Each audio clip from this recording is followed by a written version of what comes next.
네, 오늘은 요한복음 1장 29절에서 34절 말씀을 가지고 우리 저와 여러분이 은혜를 나누도록 하겠습니다. 네.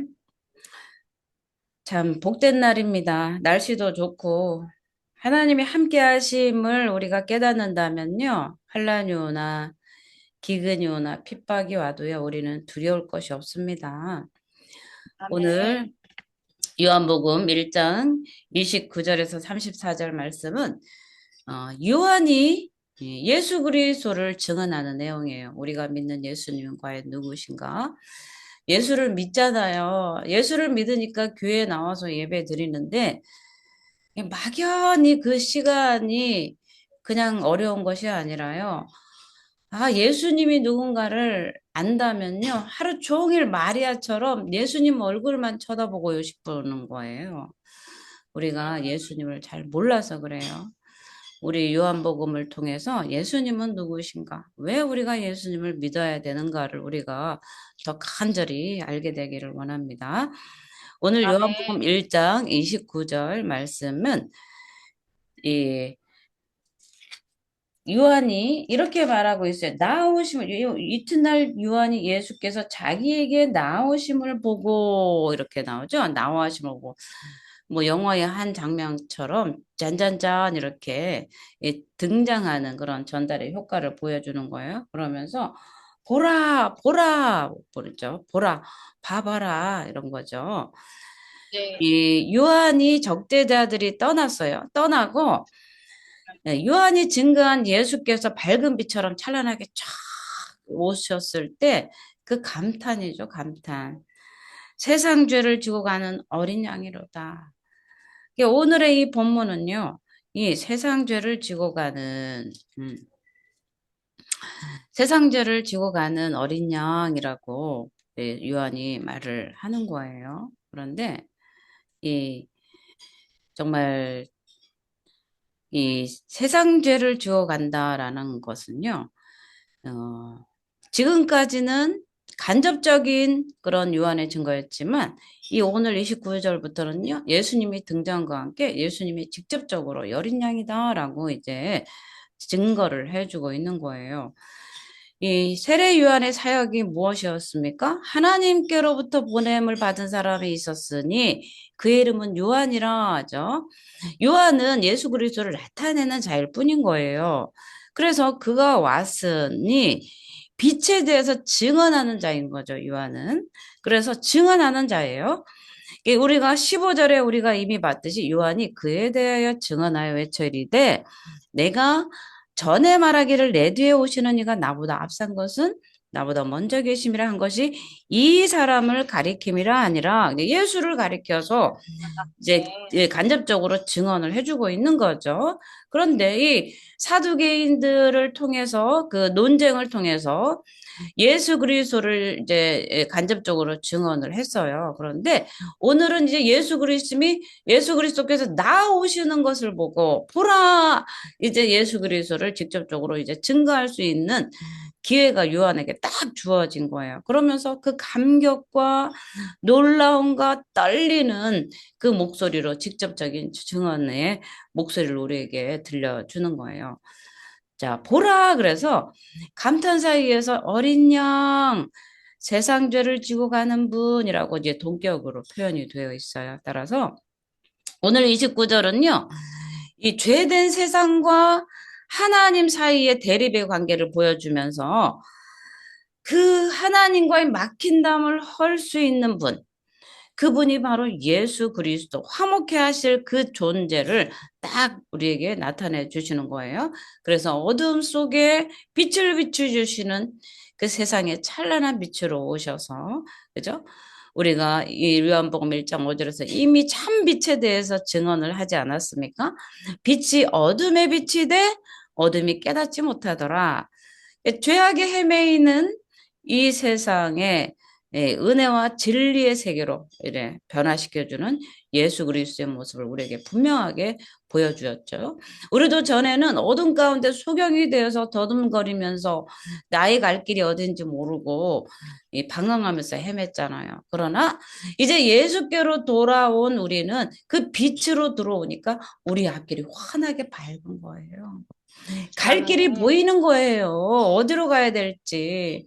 어둠의 캄캄한 속에서 헤매면서 넘어지고 자빠지고 울며 불며 했지만 이제는 그럴 필요가 없는 거예요. 빛이신 예수께서 우리의 삶을 비춰주시고 우리의 발에 등을 딱 비춰주셔서요. 그 밝은 빛으로 우리의 인생에 그 캄캄한 인생을 환하게 비춰주고 계신다는 뜻입니다. 그래서 우리는요. 이 율법은 모세로 말미암아 주어졌지만 은혜와 진리는 예수 그리스도로 말미암아 온 것이라.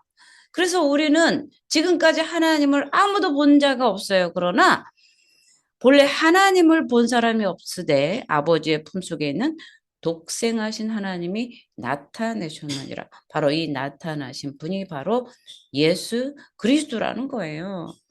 예수님은 하나님이라는 사실이에요. 네. 이 어린 양의 이 표현이요. 그리스도의 희생적인 사역을 우리에게 말해주고 있는데요. 이 어린 양 하면은요. 우리가 레위기에서 배웠잖아요. 그쵸? 제물로서. 그런데 이 신약 성경에서 어린 양은요. 4번 나와요. 그래서 오늘 요한복음에서는 2번, 이 29절하고 36절에서 나오는데요. 또 하나는 사도행전 8장 32절에서 이 어린 양에 대해서 우리에게 소개를 해주고 있어요. 읽는 성경 구절은 이것이 일렀을 때 그가 도살자에게로 가는 양과 같이 끌려갔고 털 깎는 자 앞에 있는 어린 양이 조용함과 같이 그의 입을 열지 아니하였도다. 그리고 또 하나는요. 베드로전서 1장 19절에서 오직 흠없고 점없는 어린 양 같은 그리스도의 보배로운 피로 된 것이니라 이렇게 말씀해 주는 거예요. 여기에서 우리 베드로전서 1장 19절은요. 고난받는 종으로서 메시아에 대한 그 예언이요. 이사야서 53장 7절에 그가 곤욕을 당하여 괴로울 때도 그의 입을 열지 아니하였으며 마치 도술장으로 끌려가는 어린 양과 털 깎는 자 앞에서 잠잠한 양같이 그의 입을 열지 아니하였도다. 이 말씀을 인용하고 있습니다. 그래서 계속해서 신약 성경에서는요. 그 이사야서 53장의 말씀을 네.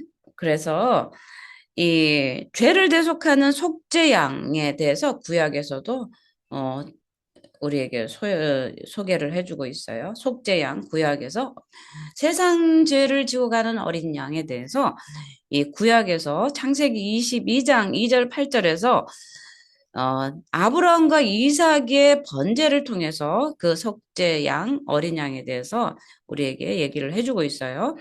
여호와께서 이르시되 내 아들 내 사랑하는 독자 이삭을 데리고 모리아 땅으로 가서 내게 일러준 한 산 거기서 그를 번제로 드리라. 이렇게 명령을 하셨어요. 그런 다음에 이제 아브라함은 이삭을 번제단 위에 올려놓고 그를 각을 떼어서 죽이려고 할 때 하나님의 음성이 들렸어요. 이제 그만 스톱하라는 거죠.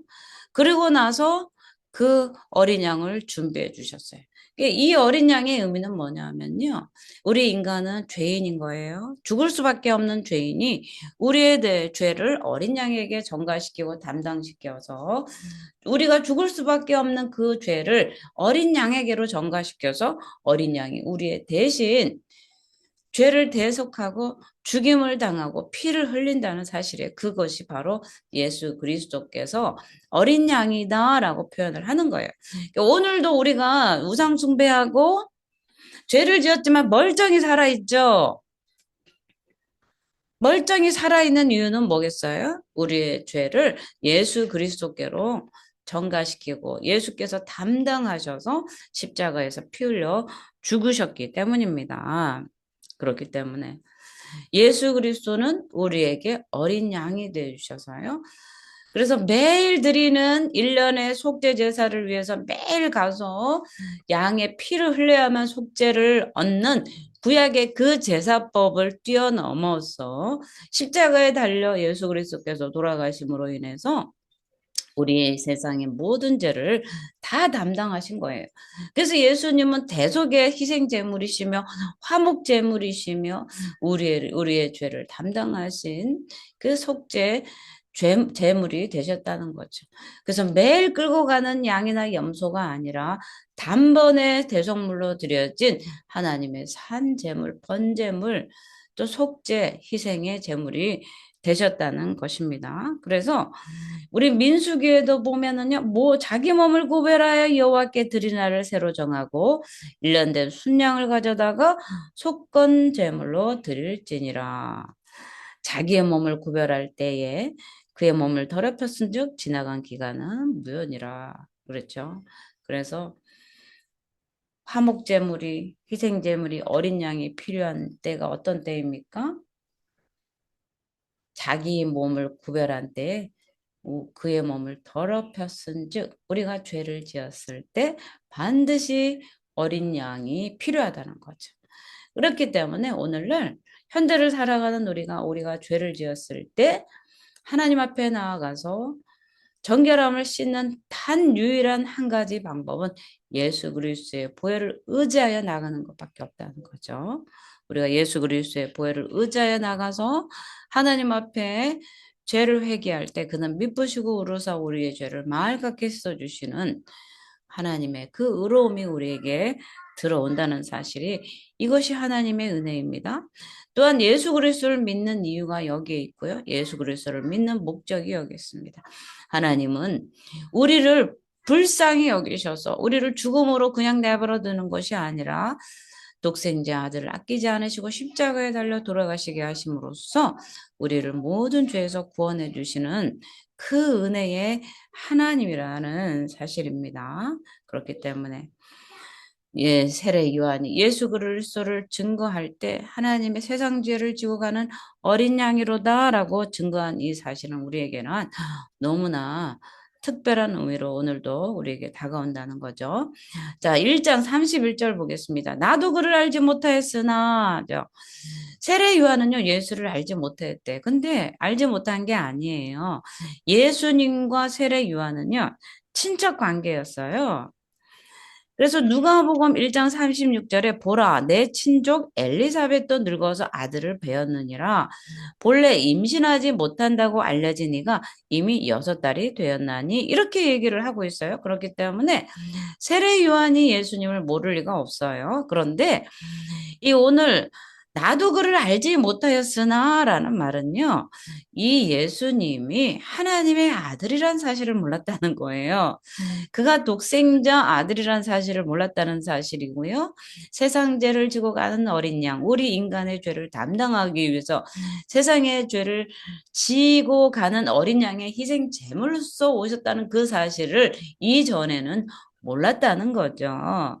그래서 이는 일반 사람들이 예수를 목수의 아들로 바라본 것처럼 나도 무제한 종교자, 지도자들처럼 나도 예수님을 잘 몰랐다라는 거죠. 전에는 잘 몰랐다. 나 역시도 몰랐다라는 뜻이에요. 그런데 이제는 영적으로 알민 거죠. 그래서 마가복음 1장 24절에서 이렇게 말합니다. 나사렛 예수여 우리가 당신과 무슨 상관이 있나이까? 우리를 멸하러 왔나이까? 나는 당신이 누구인 줄 아노니 하나님의 거룩한 자니라. 귀신 들린 사람이 예수를 누군지 아는 거예요. 영적으로 안 거죠. 그리고 고린도전서 2장 2절에도 내가 너희 중에서 예수 그리스도와 그가 십자가에 못 박힌 것 외에는 아무것도 알지 아니하기로 작정하였음이라 이렇게 말하면서 이것을 바로 주님으로 의미한다는 거죠. 그 다음에 또 물로 세례를 주는 거죠. 이 오늘 이 말씀이요. 세례 요한이 이 사역을 함축을 시켜주는 거죠. 물로 자기가 세례를 준다. 이 요한의 사역인 거죠. 그래서 이 세례 요한의 사역의 골자가요. 메시아의 도래를 예비해서 죄사함을 받게 하는 그 세례의 시행에 있었습니다. 그래서 이 세례의 시행에 이 메시아 도래를 예비 사역인 거죠. 세례 요한이 물로 세례를 주는 것도 요한이 뒤에 오시는 예수 그리스도의 불과 성령으로 세례를 주시는 예수 그리스도의 사역의 예비 사역인 거죠. 그래서 에스겔서 36장 25절에도 맑은 물을 너희에게 뿌려서 너희로 정결하게 하되 곧 너희 모든 더러운 것에서와 우상 숭배에서 너를 정결하게 할 것이며 또 스가랴 13장 1절에도 그날의 주야 더러움을 씻는 셈이 다윗의 족속과 예루살렘 주민을 위하여 열리리라 이렇게 말씀하고 있어요. 이 두 말씀들은요 다 예수 그리스도의 예비 사역들을 이미 선지자 에스겔을 통해서 스가랴를 통해서 이미 예언했다는 사실입니다. 그래서 구약적인 그런 예언 사역들이 이제 요한복음 1장에서 그 예언이 예수 그리스도께서 이 땅에 오셔서 해야 될 일들에 대한 메시아의 도래에 대한 또 세상 죄를 지고 가는 어린 양으로서의 그 구주로서의 구세주로서의 구원자로서의 그 역할을 감당하는 것이 이제 실제적으로 눈앞에 요한의 직접 증거로 이 세례는 너무나 중요한 일입니다. 자, 1장 32절을 볼게요. 성령이 비둘기같이 하늘로 내려와서 이래서 하늘로부터 내려왔다는 거죠. 그래서 이 성경의 관점에서 볼 때 하늘은요. 이 하나님이 만든 이 창공이 있고요. 또 하나는 하나님이 임재하시는 그 하늘이 있어요. 오늘 이 두 개념이 너무나 다른데요. 오늘 이 말씀은요. 하나님으로부터라는 말, 하늘로부터라는 말은 하나님으로부터 성령이 비둘기같이 내려왔다는 사실이에요. 그래서 이것은요. 예수 그리스도께서 영원전부터 하나님과 함께 계셨다고 그랬잖아요. 태초에. 그죠? 요한복음 1장 1장에서 하나님과 함께 계셨고 그분은 하나님이세요. 태초에 말씀이 계셨는데 말씀은 곧 하나님이신 거죠. 그래서 그 하늘로부터 그리스도가 왔다는 거예요. 그런데 이 그리스도께서 영원전부터 하나님과 함께 계시듯이 성령도 함께 계신 거예요. 성삼위일체, 삼위일체가 함께 태초부터 계셨다는 얘기죠. 그래서 그 성령의 강림이 예수 그리스도가 하나님의 아들이심을 이제 보증을 하는 거죠. 그리고 이 성령은 예수 그리스도의 사역을 이제 함께 도움으로써 함께 사역을 하는 거예요. 그래서 이 성령의 불이 혀같이 이 상징되는 것은요. 이 예수님의 세례 시에 비둘기로서 이렇게 상징되어서 이렇게 강림으로써 상징이 된 거죠. 그래서 이 비둘기로서 상징되어서 이렇게 온 것은요. 첫째는요.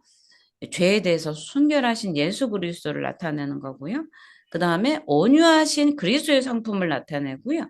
그 다음에 예수 그리스도는 하나님 아버지 성부로부터 사랑받는 총애받는 하나님의 사역 등을 의미하고 있어요. 그렇기 때문에 성령이 임한 이 사건은요. 이 초자연적인 방법이에요.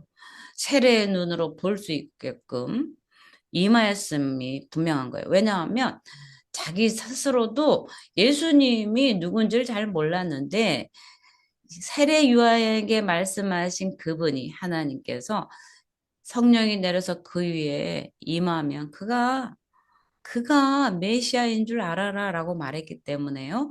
사도 요한이 알 수 있게끔 세례 요한이 알 수 있게끔 성령이 예수 그리스도께로 비둘기처럼 임한 거예요. 누구를 위해서 보여준 거예요? 직접 볼 수 있도록 보여준 거예요. 그리고 오늘날 우리에게 예수 그리스도의 그 메시아 됨을 성령의 충만함이 내려온 그 사건을 우리에게 눈으로 보고 증거할 수 있도록 우리를 위해서 보여주신 사건이라고 볼 수 있습니다. 그래서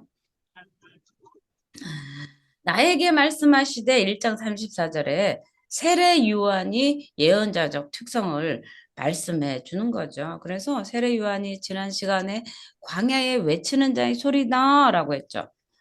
그래서 구약의 선지자들처럼 예수 그리스도의 오심을 예언하고 준비하는 자라는 사실을 자기 스스로가 고백을 하는 거죠. 그래서 성령으로 세례를 주는 이가 예수 그리스도, 그죠? 성령 세례는 무엇입니까? 성도가 성령 안에서 그리스도와 함께 죽고 새 생명으로 거듭나는 중생의 경험을 이야기하는 거죠. 그렇기 때문에 물과 성령은 대조 관계에서 언급된 것이 아니라 세례 요한이 얘기한 것과 또 제사함을 얻게 하는 회개의 세례가 모두 궁극적으로 성령의 역사였기 때문에 그렇습니다. 그래서 성령의 역사는 오순절 강림 때까지 사도행전 2장 8절에서 제한성을 가졌다는 것 뿐이죠. 그래서 결국 요한의 세례는요, 성령 세례를 예표하고 준비시키는 그런 의미를 가진 자는 점에서 밀접한 관계를 가지고 있다고 볼 수 있습니다. 그래서 오늘 이 34절 마지막을 한번 볼게요. 내가 보고 증언하였노라.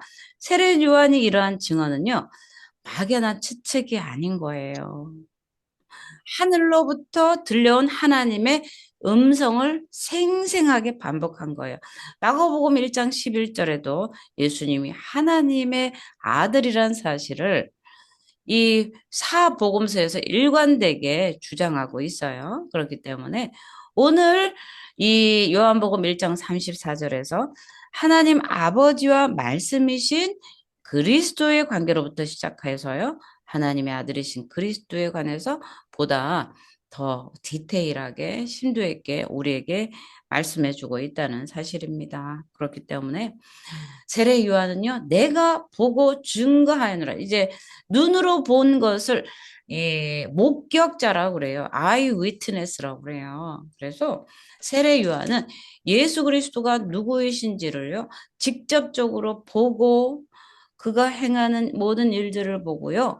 예수 그리스도의 신성, 또 하나님의 아들 되심, 또 기름 부음 받은 메시아로서 그의 사역을 이제 예비시키는 준비시키는 자로서 세례 요한은 마땅한 순종으로 일을 하고 있다는 사실입니다.